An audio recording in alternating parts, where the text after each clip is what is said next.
For yet another week, Rachel, we start the show by talking about, of course, rebrands for PWHL expansion teams. This is the Women's Hockey Report presented by Locked On NHL. Your weekly look at the world of women's hockey. From the PWHL to the international stage, it's the Women's Hockey Report on the Locked On Podcast Network. Your team every day. Hello, women's hockey fans. Welcome to another episode of the Women's Hockey Report, part of the Locked On NHL channel and the Locked On Podcast Network, where we bring you women's hockey every Saturday. My name is Erica L. Ayala. I am also the host of Locked On Kraken. I am here with Rachel Donner, my co-host, as always. Good to see you, Rachel. I love that it's sweater weather. With sweater weather. We both have our sweaters on. I love that. Rachel, of course, is your co-host of the Locked On NHL Friday show, which is right here on this very same channel, audio and YouTube or otherwise. Well, I don't really know what otherwise would mean, but audio and video, as well as your co-host of Locked On Flyers. Before we get into the women's hockey stuff, have to let you know that once again, today's episode of the Women's Hockey Report brought to you by our friends at FanDuel. Download the FanDuel app now by visiting FanDuel.com. You can win $300 in bonus bets if your first $5 bet wins. All right, Rachel, it's not just sweater weather, but it's also we get names and logos for our expansion team season. That's right, the Seattle Torrent and the Vancouver Goldeneyes officially announced. Yeah, I mean, obviously there was a little bit of a leak with the Seattle name. Yes, and as I've said, as a former project manager in the digital space, not having a staging environment and a QA environment before graphics get pushed live, worst nightmare. So I feel for whoever had to deal with that. But I think that it's very interesting, very different looks. I think, especially the Vancouver Goldeneyes is more of a traditional round logo that, you put in on a jersey and it looks like it belongs there. And the Seattle one, a different shape, I think. So I think that'll look interesting on their jerseys just because it doesn't kind of go with a lot of the traditional logo looks on a jersey. I am wondering if they'll take the word Torrent out of it when they put it on a jersey and just have it as S at some point. That may be something they do, but kept with the brand colors that we knew about. So yeah, it is bizarre after all this time. I think we went through the same transition with the original teams of having to refer to them as like PWHL Seattle, just kind of rolls off the tongue. And now we're going to have to start getting used to saying Seattle Torrent, for example. Well, I mean, maybe not till next season because and again, I never was down with the PWHL insert city name. We've talked about that in previous episodes. And then, I don't know, the PWHL apparently started a trend in pro sports where like, let's start a team, but not have a name. Maybe we give Utah in their transition from Arizona a little bit of slack, but we're seeing it in women's baseball, the Women's Pro Baseball League. We're seeing it, of course, again with PWHL. And they're really leaning into this whole, it's our history, it's tradition now. And I'm like, okay. I think we talked about this last time, Rachel, right? If that's what you wanted to do, then kind of have your like inaugural season jersey. But literally they announced the jerseys for the inaugural season like a week ago, and then the following week give us the actual names. So that's actually, I never really thought about it. What do we call them? Are they PWHL Seattle, PWHL Vancouver, because that's what's going to be on the jersey? Or are they the Torrent and the Goldeneyes? Are they both? Is it all of the above? Can I go back to saying PWHL Minnesota? I mean, I feel like it's all on the table. It could be. I think what the broadcast does is going to be the indicator, which, side note, still don't know about that. But I think, whatever the broadcast says is how we're going to refer to them. I mean, perhaps. I think also it might just be a thing where the fan base kind of takes it over. Or maybe the players. Maybe that's it. And I said that very strategically. Crowd Because, chants, all of that. yeah. I said that very strategically about the players because, again, make sure you're saying players' names the way the players would say them. That's all. That's all. I'll move on from that, at least today, but it'll always be a sore point for me. But okay, so let's talk a little bit more about this. The league did have media availability with the senior level league officials about the design. I hopped on that quickly because I was at the Seattle event. But Rachel, I think what we got from there is not really any indication of, again, why they announced and kind of launched the inaugural jersey a week ahead of the actual names. It doesn't sound like there will be any patches indicating the actual name of the teams. So they will just go by PWHL Vancouver, PWHL Seattle, respectively. I don't know that we really got much information from the league press conference after. It was cool to be at a Seattle event for sure, but it doesn't sound like, Rachel, there was a launch event for Vancouver. Yeah, there was a press conference, and I saw some members of the Vancouver hockey media posting pictures at the event of, looking at a TV screen and then and whatnot. But there wasn't what appeared to be any like giant fan event around it the way Seattle did. Okay. So, I think it was a little bit quieter, that's for sure. But I do think, they had the same kind of launch video with the brand identity and what the source was for it in terms of, the Seattle Torrent with like the waves and how it represents Seattle identity. And then the Goldeneyes with this bird that kind of represents the nature within this city and the elements of the qualities of this bird and how it reflects Vancouver and all of that. Yeah. And, narrated by a player, right? Yeah. So they had kind of matching brand videos. So that was good. Right. And not surprising because, again, this is a single ownership league. So everything kind of has the same template, I guess is how I'll say, with a little bit of local flavor. And that is definitely what we saw at the Seattle event. Ava Wood, 365 hockey girl, was there with me. And so we saw some of that posted there. We were able to be at that event at the Museum of, I think it's Pop Culture. MoPop is the acronym or the nickname. But Allison Lucan was there as the MC. It was pretty cool, actually, of an event. It was interesting, though. We did get, as you already alluded to, a leak for the Torrent, but mums was the word for Vancouver.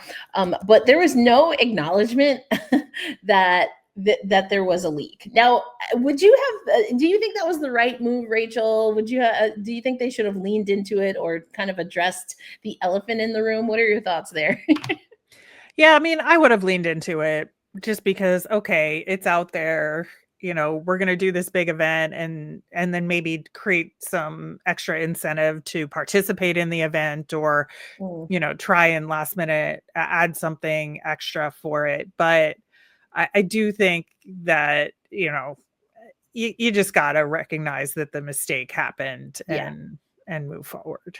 Yeah, I'm with you there. I mean, we all know, right? So I don't think that was necessarily Allison's job to do as the MC, but the organization for sure. For those who don't know, Allison Lucan is one of the amazing writers, analytic minds, and broadcasters for the Seattle Kraken, and she got a raucous applause. She is beloved, as she should be, in Seattle.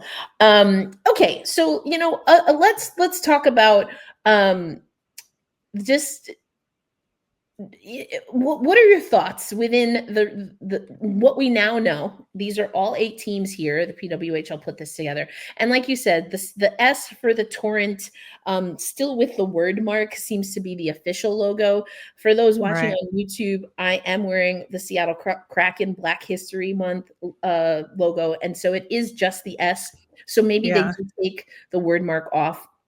That's what the Kraken do. I think the S probably, well, it's not just the Kraken, but Seattle sports and the S very prominent. So that makes sense. Like you said, the Goldeneyes, I guess the charge is kind of like it's a donut, not a full circle. I mean, it's a C technically, but you know what I mean? Right. Shape wise. When you see this outline, what logo stands out to you the most, Rachel? I'm just curious. I mean, it's still Montreal. It just is. I think that was the best one at launch for the other teams, and I think it remains the best one at this point. I just think the colors and the fact that, it comes to a sharp point, which is very distinctive. Just the way the design is within it. I just love it, and I still think it's the best one. I think that it definitely is the most traditional one. I think it fits sports. The Fleet and Boston, literally the same. The Frost and the Boston Fleet are a little tough for me still to adjust to, I think. The Siren stands out to me. I don't know if I would say it's my favorite, but it definitely stands out in this lineup. Toronto and Seattle honestly don't pop as much as the others for my visual liking. And then Goldeneyes, as you mentioned, because it is that true circle, even the color scheme there. I mean, I kind of like it. I don't know that I really have a favorite just yet. I reserve my final answer for when we get to see the logos in the flesh, Yeah. And honestly, the thing I like about the Vancouver one the most is the fact that, it's the Goldeneyes, and the outside shape of the bird is very clearly a bird, but also an eye. Yeah. Like, that design work is impeccable. I would agree. Really appreciate that. And again, as someone wearing the Seattle logo, it was reminiscent, which is funny because it's the Vancouver team and not the Seattle team that reminds me of the Seattle Kraken logo. I mean, again, there's the S, but the eye thing is like a big thing, red glare eye in Seattle. So, but ultimately, I've said this before. I don't know if Goldeneyes, I spent a lot of time focused on Seattle yesterday, or Thursday for the announcement. So I need to spend a little more time with the Vancouver logo, kind of wrap my mind around it. But I know you know this, and anyone who listens to the program regularly knows, on paper, Vancouver is probably still my favorite team, or the team I'm most excited to watch in action this season. I know we've talked about this as well. I'm very curious to see what Corinne Schroeder will be like in net. I'm assuming that she will be, at least to start the season, the number one goaltender. Of course, you have Hannah and CJ that are there as well. So Seattle on the men's side and the women's side looking like they're carrying 3 goaltenders. So that will be interesting to see. But yeah, I think we're probably going to circle back to this because it's all new, but we definitely want to hear from you. Let us know in the comments. You can comment on YouTube if you're watching there. If you are an audio listener, hey, check us out at women's_hockey_report, and we will have some more of the BTS, the interviews. We got to hear from the head coach, GM, Corinne Schroeder, of all people, addressed the crowd, which I thought was really funny. She also did a media scrum. But something interesting that we heard from Meghan Turner, and I don't know I think what's interesting is that Meghan Turner confirmed that the logo, the brand identity, has been known by at least her for a few months. How long have you known that the team was going to be called the Torrent? Known for a few months, so it's our secret to keep. Apparently, I never cracked, so no, it's good. It was important for us to make this special, you get to do it one time. So it was really important for us to make this special, and the league took the lead on branding and putting this all together, and it's our job to bring it to life and bring it to Seattle and Pacific Northwest, and we're really excited to do so. It's easy to buy into this. It's great.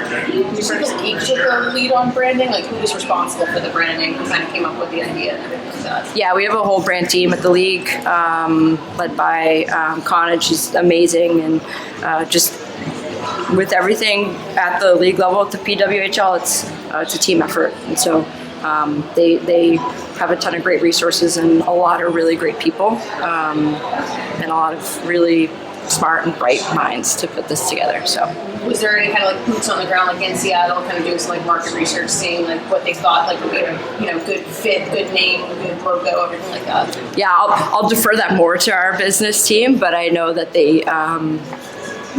This name is representative of Seattle, and we wanted to make sure that it nailed that.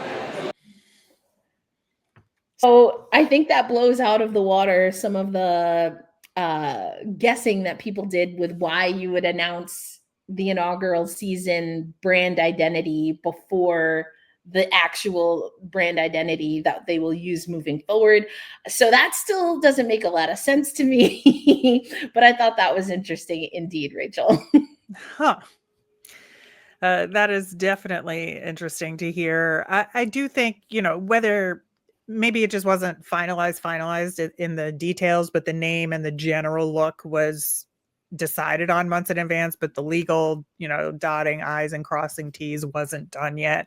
So that's also a possibility if you want to give them the benefit of the doubt. Yeah, and that was something that, again, we were just coming from the Seattle event. It seemed like that was something like very broadly that the league was addressing. Oh, I just don't know. But again, to be continued. But if you want to hear those comments from Meghan, also how the identity maybe will fit into the play style for Seattle, make sure you follow the Women's Hockey Report and subscribe to Locked On NHL. At least for now, that's where our show lives. We have a standing Saturday show, but especially as we're getting ready to head into training camp, Rachel, we will have some extra nuggets there on the Locked On NHL channel. And of course, you can check out Locked On Kraken. Now, we will be, of course, covering PWHL Seattle / the Seattle Torrent. That being said, they got to play somebody, right, Rachel? So we'll have some bonus stuff over there as well. But coming up next, we have to talk about the Rivalry Series, Game 1. And what is it that made both Rachel and I seething mad about this broadcast? We'll get into that coming up on the Women's Hockey Report.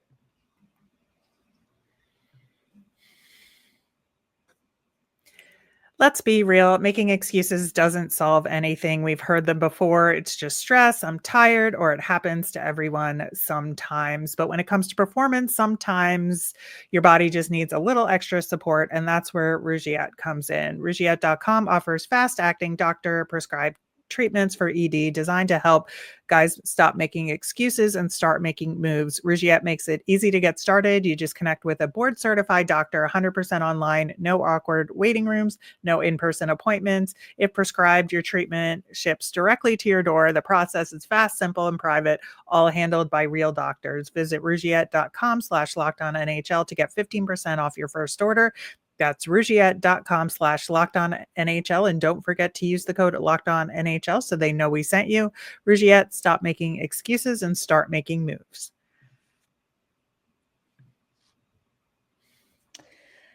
All right, Rachel, first game of the Rivalry Series. And we are going to we're going to talk about the game. We're going to talk about USA versus Canada. Spoiler alert for those who didn't watch it. It was a 4-1 game in favor of USA. We had a hat trick in that game. We'll talk about that. But the first thing, Rachel, on our notes, the thing that I could not believe I saw with mine own eyes was legend, USA Hockey legend, now broadcaster, Megan Bozak, wearing a Hockey Canada jersey as a way of promoting their new air quotes jersey, which looks eerily similar to the jerseys that we had last year. Listen, it was very upsetting.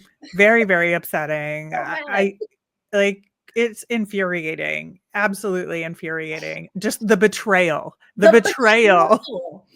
And listen, Bozy, I love you. I will always be a fan. I have some questions. I need for you. Blink twice. Did you lose a bet? Did someone withhold your earnings if you didn't put it on? Like, I just need to know. I need to hear it from you, Bozy. Let me know what happened. And whoever did it to you, you give us names because I will have a word directly. But I'm like, I feel like there has to be some sort of like exchange for this. Like, I want to see.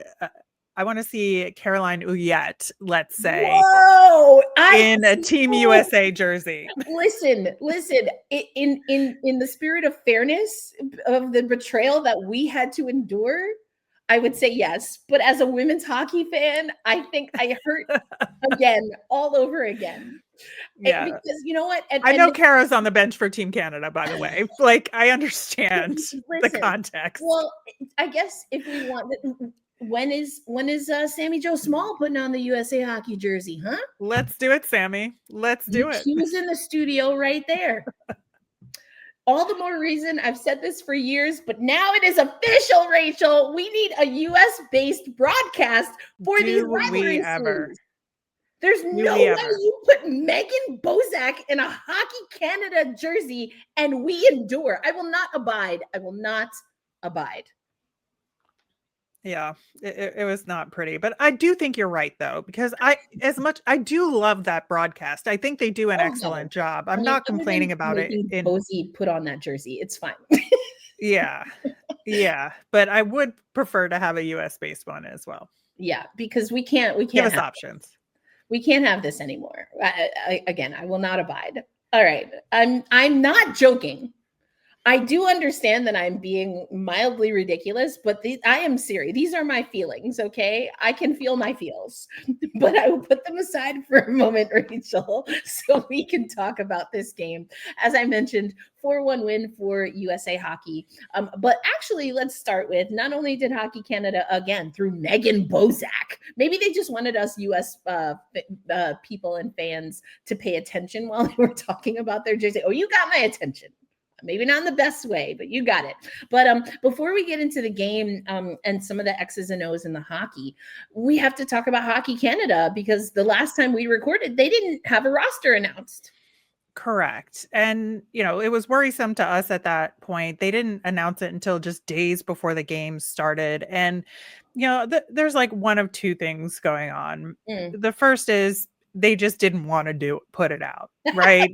Like, honestly, they're under no obligation to release it at any given point. There was no like legal debt. The rivalry series has no governing body, right, managing this. So there are no deadlines. So do what you want to do to like Hockey Canada. That's fine. The other option is that, there were injury issues that they were dealing with and wanted to make sure they were putting out the right roster given who was going to be actually available here. And I lean toward that as the possibility here. Yeah, 100%. So who is on the roster, Rachel? But maybe more importantly, who isn't on the roster? Yeah, I think one of the things we talked about last week, and I brought up about goaltending for Team Canada, is that we know Anne-Renee Desbiens is their number one goaltender. Like, there just isn't a question around that. So it might behoove Team Canada to play their other goaltenders in this tournament to sort out their number two and who's going to be the third for the Olympics, right? Yeah. And I assumed they would put Anne-Renee Desbiens on the roster and just not play her, but no, they did not even do that. So they have Emryn Smashmeyer, who could be the lead candidate for their number two slot, but we haven't seen her yet. Eve Gascon, who did play in game one from Minnesota Duluth. Great opportunity for a college goaltender to get in this 100%. Game. And Kaylee Osborne, who plays for the New York Sirens. Yes, indeed. It's so interesting. There are a lot of things that I find interesting about these rosters, about how things are moving and progressing. But honestly, I've been waiting for both of these federations to lean into the youth movement in net in particular. We've had a lot of mainstays. And again, I want to say this as a question. Do not clip this, people, and try to make me a villain. I'm asking a genuine question. This is me opening a discussion. Some of the goaltenders, the elite level goaltenders that we've seen for Hockey Canada and Team USA over the years, how much is it that they were the best goaltenders available, or that they are believed to be or are touted as the best because they were the only ones that got minutes? Right. And, and that's why it was interesting that Team USA didn't take that approach to some degree with Erin Frankel, who's also clearly their number one. She's on the roster, and she played in that first game, as opposed to Gwyneth Phillips, who was the backup in there, who, as we know, plays for the Ottawa Charge and had some success this past season. And then Ava McNaughton, who is their college representative here for Wisconsin, wasn't even the backup in this first game. Now, again, game 1 of 4, there's going to be opportunity here. But that being said, I think it was very telling, the difference between the two teams and their approach to goaltending. And we'll see if it pays dividends for one team versus the other. I think also, again, this is only the first game, so it really is contingent on how they manage the roster. So definitely something to keep in mind. Again, just a question, but I think we're starting to see both federations be a little bit more nimble. What I might say, just as again a hypothetical, I'll say I don't know, and something that we'll talk about. We will have a boots on the ground reporter for the Saturday game, for today's game, so we can talk about that and maybe have them report on this. But Erin Frankel, maybe she gets the start because we have talked about this on the show before, got injured at what would have been Worlds, I suppose, right? And then was not able to finish a pretty important game for the Boston Fleet. So maybe that was just like, get the rust out, coming off of an injury a few months ago. Let's just get you some reps early. Maybe. Yep. Well, she certainly looked like her old self, that's for sure. Indeed, 4-1. And, there were definitely some opportunities. We'll talk about that. As far as the Hockey Canada roster, one thing, a few things that I found interesting. Some of the folks that weren't on the roster, also veterans of Hockey Canada, perhaps because of injury. I mean, Emily Clark, Brianne Jenner, and, Jocelyn O'Rourke are names that we did not see on this roster outright. We did see Sarah Nurse, Rachel, make the roster, but she did not suit up for game 1. Yeah, and that's where I feel like either there's some sort of injury situation that we don't know about going on, or they're choosing to be more experimental with this roster and sort out some depth players and what they want to do there. And either one of those options are totally legit. Yeah, exactly. And so we will have Angelica Rodriguez. Some of you may know her work from the Ice Garden. She certainly has helped out over at Black Rosie Media with the Founding Four podcast. She will be boots on the ground for today's game in Buffalo, in her hometown where she's at right now. So we will get some of these answers, or at least try to get Angelica to get the teams to answer some of these as we have a reporter boots on the ground. But, let's talk again about some of the X's and O's. When you see this scoreline, and you get an Abby Murphy natural hat trick, what went right for USA, Rachel? What are the stats telling us there? And what went wrong for Canada? Yeah, so for Team USA, first off, this Taylor Heise connection was incredible, right? With Abby Murphy, right? Because she got the primary assist on all 3 of those Abby Murphy goals. And 2 of the 3 were similar plays. Now, one was on the power play and one was 5-on-5, but still very similar plays. The third one was a little bit different there. But I do think that for Team USA, there was a reliance on one form of scoring for the most part here, right? Because Taylor Heise got the other goal in the game. She had a 4-point game. The thing I did notice about their game overall is that they did not play a full 60 in this game at all. Like the third period, maybe like 5 minutes into it, Team Canada took over, right? And so they need to figure out how to not back down, because even though the score didn't change, because Aaron Frankel, for a lot of reasons, also they did have some really good defensive play there. I do want to give them credit on that front, but the shots on goal were 22-14 in favor of USA at the end of the second period. And the third period shot totals were 13-4 Canada. Like that should not be. Yeah. That should not be. Like you should be in a better shot prevention mode when you're trying to hold on to a lead. Yeah, no, I agree there. And, you'd be like, oh, this is an exhibition. And that's kind of what we talked about when it came to roster decisions. However, as a player, I don't accept that excuse, because this is a team, whether you're coming from the Canada or US perspective, you're going to see them in the Olympics. You have a high chance that you will see them in a medal game. Not to mention that we know it's called the Rivalry Series for good reason. You have to be able to play that mental game, even knowing that there's nothing, quote unquote, on the line here. So I think that's really good observation. I do want to go back to Taylor Heise, as you mentioned, 4-point game, but oh my goodness, that tip in was like textbook. Like pop that in a skills video. Layla Edwards to Taylor Heise, love to see it. Yeah. It was great. Now, from the Hockey Canada perspective, I believe it was the third goal for Murphy. She's wide open on the far post. You can't do that. Right. And it was, I think, a lack of pure coverage that led to that. And to give them credit, like in the third period, they did make adjustments that needed to be made. So I do want to give them kudos for that, because again, you look at how much time Canada spent in the offensive zone in the third period, it was very, very good. However, I think they need to be more aggressive net front, especially if Aaron Frankel is in net, who has such tremendous skill in dealing with net front play. So they have to get her to move a little bit more to create more opportunities.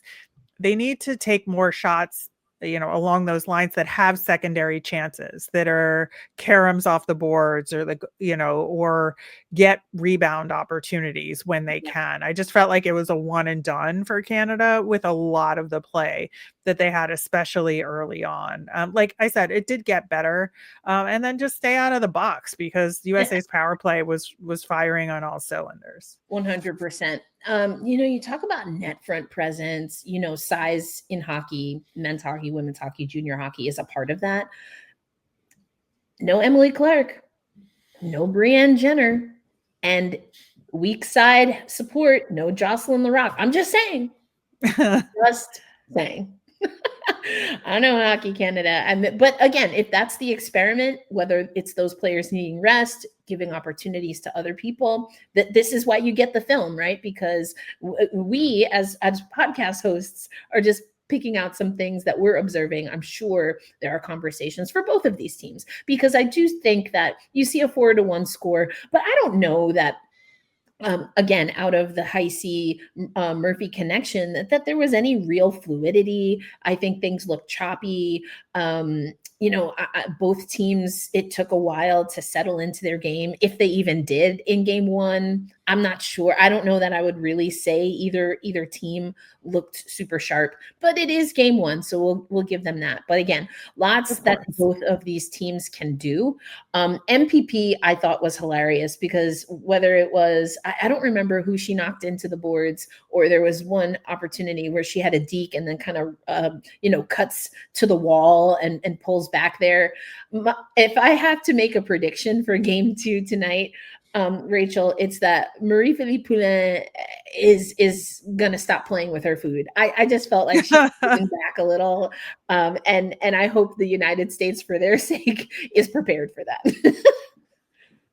Yeah, I mean, certainly what we saw from Canada in the third period, like I said, I think really is going to be a harbinger for what they're going to look like in game two. And this happens in the rivalry series and these tournaments where one team takes the first game pretty handily and then it just looks like a completely different hockey style in the next game, where maybe you go from a 4-1 kind of win to like a 2-1 in overtime kind of game, right? Where the defense of both teams kind of hunkers down after that first game, which is kind of loosey goosey. So yes, which is exactly what we saw from the rivalry series last time around. The United States benefiting early, but then Hockey Canada coming roaring back. But if you want to watch that rivalry series game, make sure you tune in November 8th. That is today for game 2 at KeyBank Center in Buffalo, New York. Again, Angelica Rodriguez will be boots on the ground, and we will be talking about her experience there. Again, trying to see if we can get some specific questions answered, whether it comes roster, things of that nature. If you have any questions, this is posting Saturday morning, so we'll have some time to relay them over to Angelica. Either do that in the comments on YouTube or, of course, at women's_hockey_report. You can also reach out to Rachel and I on our Blue Sky accounts, which you can find in the show notes. Also, Rachel's is up on the screen. But all right, Rachel, we'll talk about game 2 on the next episode of the Women's Hockey Report. But now we have to do our roundup of PWHL news, including how can you get on a bus from Seattle if you want to see their first game of the regular season against Vancouver. All that and more coming up as we close out this episode of the Women's Hockey Report. Today's episode of the WOHO Report brought to you by our friends at FanDuel. As I mentioned at the top, FanDuel wants to get new customers in the action, and we know the NBA is back alongside the NFL and, of course, the NHL, women's hockey. There's no better place to get in on the action than FanDuel, which is your official sports betting partner of the National Basketball Association. Even if you miss the start of a game or want to ride the hot hand, FanDuel has live bets on everything from who will score next to fourth quarter comebacks. Plus, you can even combine your live bets into same-game parlays for a shot at a bigger payout. It keeps every game exciting, especially when your team's making a late push. So right now, as I mentioned at the top, FanDuel is giving new customers $300 in bonus bets when your first $5 bet wins. So head to FanDuel.com to sign up and play your game with FanDuel, the official sports betting partner of the NBA.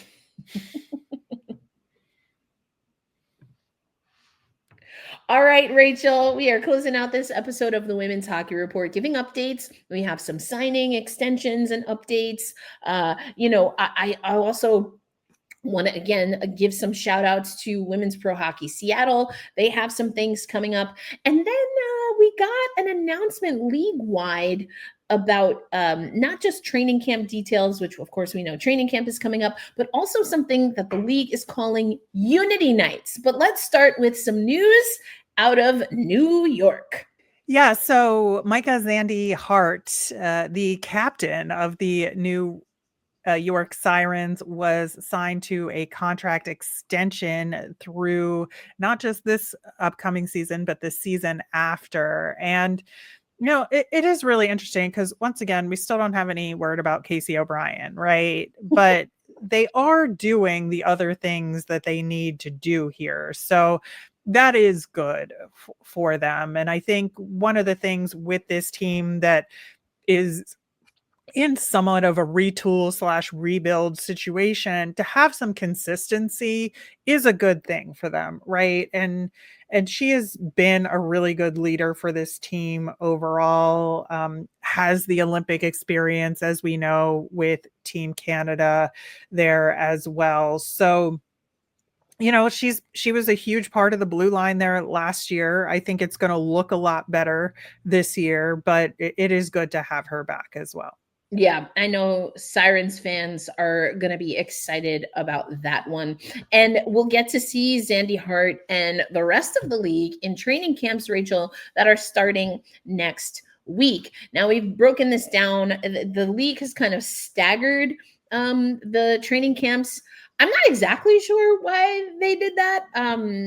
Perhaps that's, I will say this. I don't know. I'm not reporting on this. I'm just deducing some things. There were some staff members at the Seattle event that are not going to be in the Seattle market, but are supporting Seattle as they fill out their staff.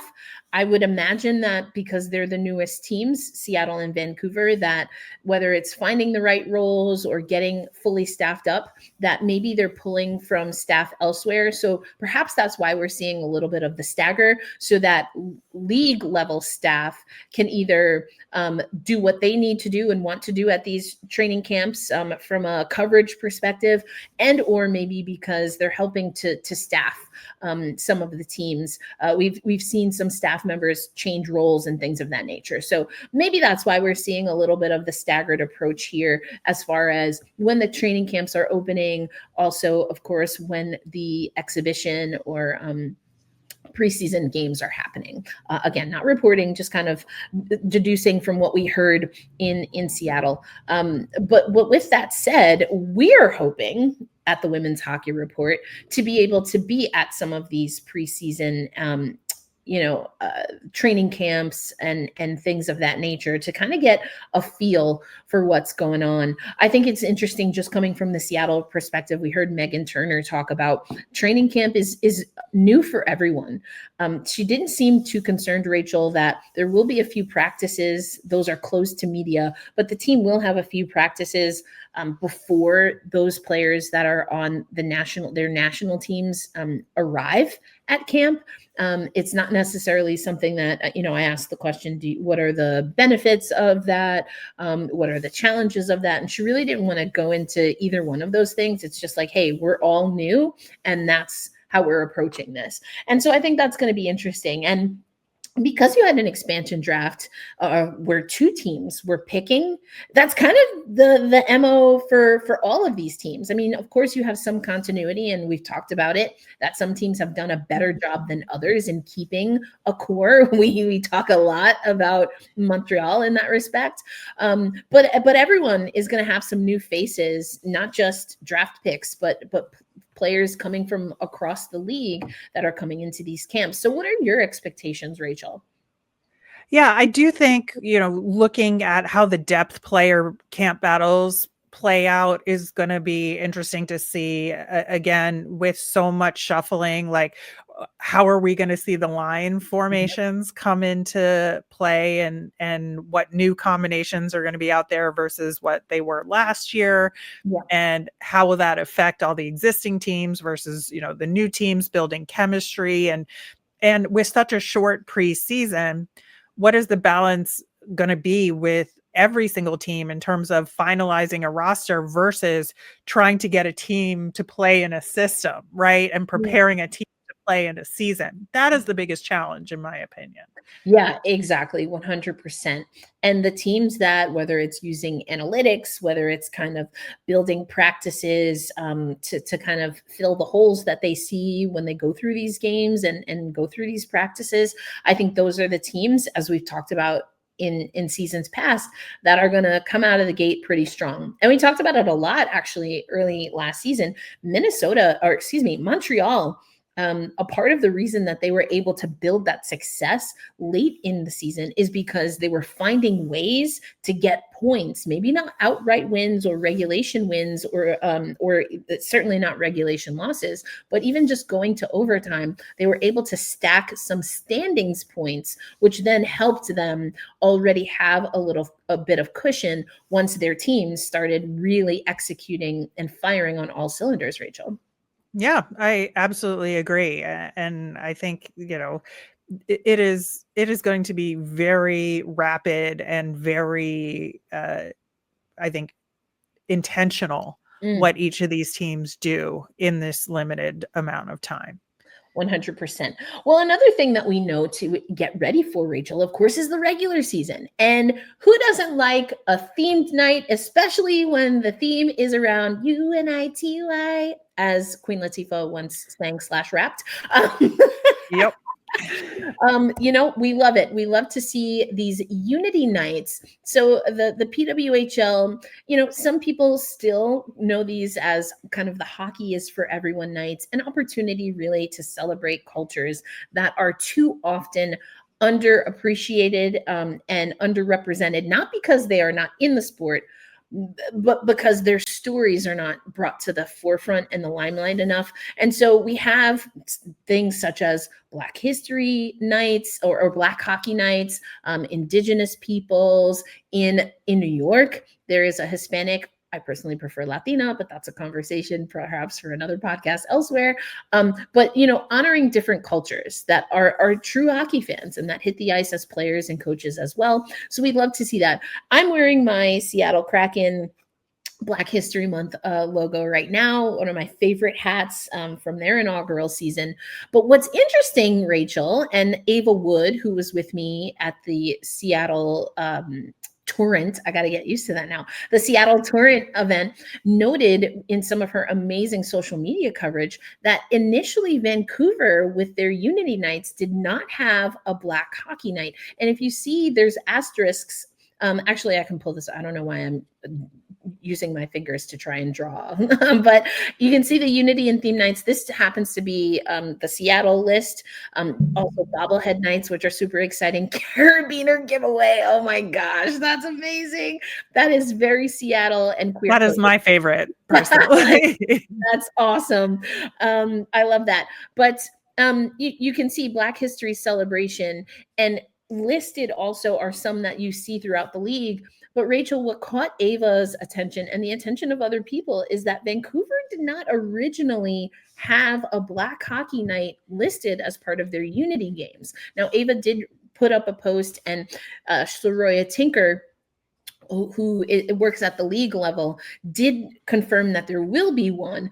But I mean, it's a little bit interesting that Black Hockey Night, where in the market where Sarah Nurse plays, the first Black woman from Hockey Canada to win an Olympic gold medal, that was not originally listed.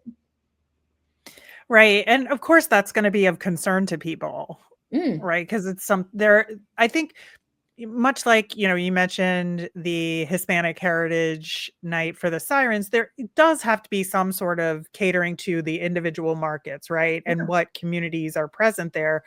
That makes total sense. But there are some that I think should be consistent across the league, and that is one of them. Yeah, especially when, again, you have one of the few Black hockey players in your market. Maybe it was an oversight. We can perhaps give grace to, sometimes I know I forget things. That being said, or they didn't have the details for it yet. Like, right. And we'll save space for that. I really hope it wasn't. It was just a kind of a clerical era. That's the wrong word. I'm a New Yorker. Sometimes I say that word. Error is what I meant to say. Era is something different. Maybe it was a clerical mistake. Let me just use a different word. But again, I'm glad Ava and other people pointed that out, and especially glad that Soroya Tinker, has confirmed that there are plans to do that. But then again, I wonder, I love that certain markets, as you said, are doing things that make sense for them. I do wonder, though, like, is it one of those things, Rachel, where yes, you absolutely should be able to cater to your market, and because, again, of marginalization, racism, like in society and in hockey, if we're being honest, maybe it just makes sense to have some of those cultural nights be across the board as well, and then you allow the teams and the markets to add their specific local flavor to that. I don't know. I can see it either way, to be honest. Yeah, I mean, I think, a Black History or Black Hockey Night should be across the board. I think Indigenous people should be across the board. Pride should be across the board, which Correct. It is. So, yes. Those are like the three, in my opinion. That's fair. I guess as a Black Latina, I'm like, okay, but like me too. Like all of me, represent all of me. So again, I can see it either way. I think it's just a matter of what I do want to see. is that these teams show up for the communities that they are playing in and that they're representing. And to me, that means that you have to have local voices and that you're listening to those voices. Because again, even as I said, I personally in my family, we say Latina. That's a cultural thing. And that is because of where my family is from. So knowing those kinds of things, when you do Indigenous Peoples Nights, what does that mean in Seattle versus New York? Where, for those who are not familiar, in Long Island, where the Sirens used to play, not only is there a huge Indigenous community culturally, but it's also one of the few Black Indigenous cultures. And there's a lot of history there. So those are the things that I think you have to be able to tease out, but you have to know that history. And in order to know that history, you have to know your community. So to be determined there, we will definitely circle back to that. As we close out today's show, though, speaking of local community, Seattle, you should have known. We've been talking about women's pro hockey to Seattle for years. They've gone through some rebrands, as women's hockey has gone through rebrands, but they've always wanted a team. They will now officially, in this season, have their team, the Seattle Torrent. PWHL Seattle will take both. But they also, Women's Pro Hockey to Seattle, is going to get a bus together, because Seattle does not open their inaugural season at home, but they do open in the Pacific Northwest. So Women's Pro Hockey Seattle is an organization, a nonprofit organization that has a bus. So whether you just want to make some new friends, or you don't want to drive or ride by yourself, hop on the bus with Women's Pro Hockey Seattle. There are still some tickets available, but they're going fast, especially after the Seattle Torrent announcement, where the team and the head coach, Coach O'Rourke, talked about how already Seattle is showing up and showing out and kind of setting the standard, according to him, for fans. Not what I said. I'm just reporting. Okay. Do your own research. I can say from our comments, Rachel, the Minnesota fans are most active in our comments. They really are. They're the champs. Why wouldn't they be? Why wouldn't they be? Not just the two-time champs, back to back. They're trying to do what the Houston Comets did in the WNBA. Anyway, that's 4 consecutive. But yeah, I think it's an awesome thing. I cover the Seattle Kraken, so I've known about Women's Pro Hockey Seattle for a while. Also, shout out to one of our colleagues in the women's hockey podcasting space, Gloves Off Podcast. You might want to tune in this coming week, because in case you can't get your tickets through Women's Pro Hockey Seattle, you just might be able to get some if you listen to the Gloves Off podcast. But anyway, Rachel, that wraps up the show. Another jam-packed show. That just means that the season's just around the river bend. Yes, I did quote Pocahontas, the movie, not the actual person probably. But we're excited. We have a Rivalry Series game tonight. Again, Angelica Rodriguez is going to be boots on the ground, so we will definitely be keeping up with that on our social media, not channels, just the one channel for now. But for Rachel Donner, Erica L. Ayala, your hosts of the Women's Hockey Report, we will catch you next week. And we're going to be talking about preseason, so I hope you're ready, folks. Let's go. Enjoy sweater weather. We'll catch you next week.